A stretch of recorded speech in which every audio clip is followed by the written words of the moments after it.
दोस्तों, बहुत से लोग अपने मुंह में सोने का चम्मच लेकर पैदा होते हैं, जबकि अक्सर लोगों को अपनी मेहनत के बलबूते पर ही अपना नाम बनाना पड़ता है। तो चलिए आपको इस वीडियो में ऐसे पाकिस्तानी क्रिकेटर्स के बारे में बताते हैं जो माजी में बहुत ज़्यादा गरीब हुआ करते थे, मगर अपने टैलेंट के बलबूते पर इन्होंने पूरी दुनिया में अपना लोहा मनवा लिया है। हमारे चैनल पर एक दफ़ा फिर से खुशामदीद। नंबर 1, मोहम्मद हफीज़।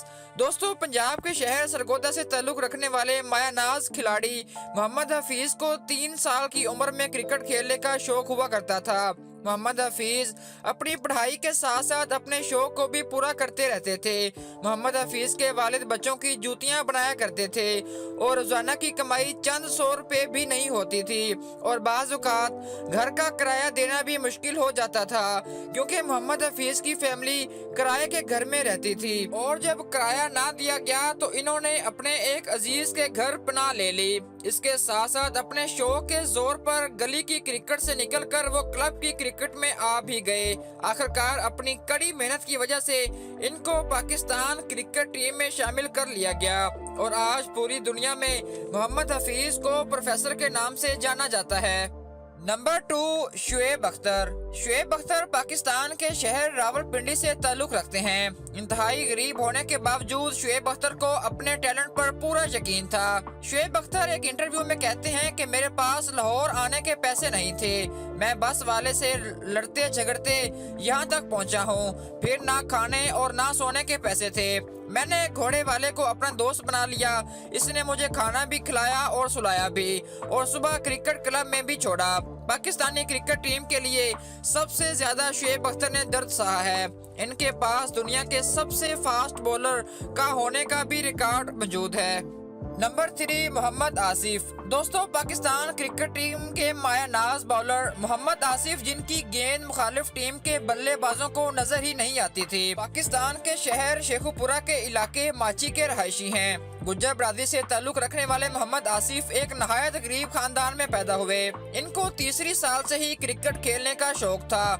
पैसे ना होने की वजह से पढ़ाई को दरमियान में ही छोड़ देते हैं और दोस्तों से पैसे मांग कर शेखुपुरा क्रिकेट क्लब को ज्वाइन कर लिया और अपनी तरक्की की सीढ़ियां चढ़ना शुरू कर दिया। चलते चलते इनको पाकिस्तान क्रिकेट टीम का हिस्सा बना लिया गया और अपनी तबाहकुन बॉलिंग की वजह से पूरी दुनिया में बहुत मशहूर हो गए। अपनी गुर्बत को भुलाकर मोहम्मद आसिफ अफीम का नशा करने लग जाते हैं और अपना कैरियर अपने हाथों से तबाह कर लेते हैं। नंबर 4, मोहम्मद आमिर। दोस्तों, पाकिस्तान क्रिकेट टीम की शान और पाकिस्तानियों की जान मोहम्मद आमिर ने बड़े बड़े बल्लेबाजों के छक्के छुड़ाए हुए हैं। इनकी बॉल पर छक्का लगाना किसी की बस की बात नहीं, लेकिन क्या आप जानते हैं कि पाकिस्तानी टीम के ये बॉलर एक नहायत ही गरीब घराने से ताल्लुक़ रखते हैं।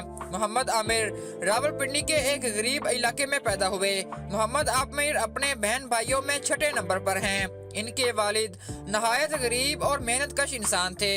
इनको बचपन से ही क्रिकेट खेलने का बहुत शौक हुआ करता था और ये वसीम अकरम के बहुत बड़े फैन थे, लेकिन पैसे ना होने की वजह से ना तो ये दूर तक सफर करके अपने आप को मनवा सके और ना ही इनको कोई पहचान सका। आखिरकार वसीम अकरम की नज़र मोहम्मद आमिर पर पड़ी और आहिस्ता आहिस्ता ये पाकिस्तान क्रिकेट टीम का हिस्सा बन गए। ये गरीब क्रिकेटर अपने आप को मनवाने में कामयाब हो चुका है। नंबर 5, फखर जमान। मर्दान शहर के एक गांव से ताल्लुक़ रखने वाला फखर जमान बचपन से ही पाकिस्तान क्रिकेट टीम का हिस्सा बनना चाहता था और अपने आप को और अपने बल्लेबाजी को पाकिस्तान और पूरी दुनिया को दिखाना चाहता था, लेकिन ये सब करने के लिए इनके पास पैसे नहीं हुआ करते थे। एक इंटरव्यू में फखर जमान बताते हैं कि इनकी ख्वाहिश थी कि इनके पास अपने पैड्स और बैट्स हों, लेकिन ये सब लेने के लिए इनके पास पैसे नहीं हुआ करते थे। मर्दान क्रिकेट क्लब ही इनको पाकिस्तान क्रिकेट टीम में ले आई और ये फिर ऐसे चले कि इनको टीम से निकालने के लिए बड़ी से बड़ी सिफारिश भी नाकाम हो जाती है। दोस्तों, अगर आपको ये वीडियो पसंद आई हो तो इसे अपने दोस्तों के साथ लाजमी शेयर करें। हमारे चैनल को सब्सक्राइब करें। सब्सक्राइब करने के साथ साथ लगे बेल के आइकन को भी लाजमी क्लिक करें ताकि इसी तरह की मजीद इंटरेस्टिंग और इन्फॉर्मेटिव वीडियोस आपको बर वक्त मिलती रहें। शुक्रिया।